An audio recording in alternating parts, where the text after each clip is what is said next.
On the edge of a quiet village, where a small river flowed like a silver ribbon through the fields, lived a boy named Ion. He loved to fold paper boats and watch them sail down the river, imagining they were on grand adventures across the world. One afternoon, as Ion placed a small white paper boat into the water, he whispered, "I wish you could go on a real journey, little boat." To his surprise, a gentle breeze carried the boat farther than any of his boats had ever gone before. He ran alongside the river, watching it drift, until it disappeared beyond the bend.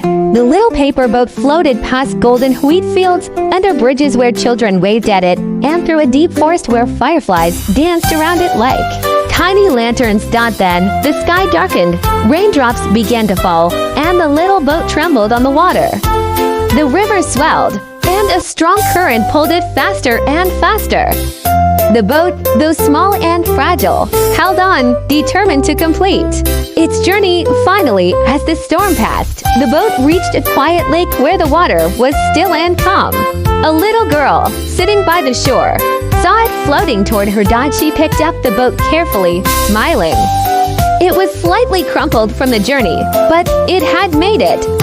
"I wonder who sent you," she said softly. Back in the village, Ion often thought about his little paper boat, hoping it had found a safe place.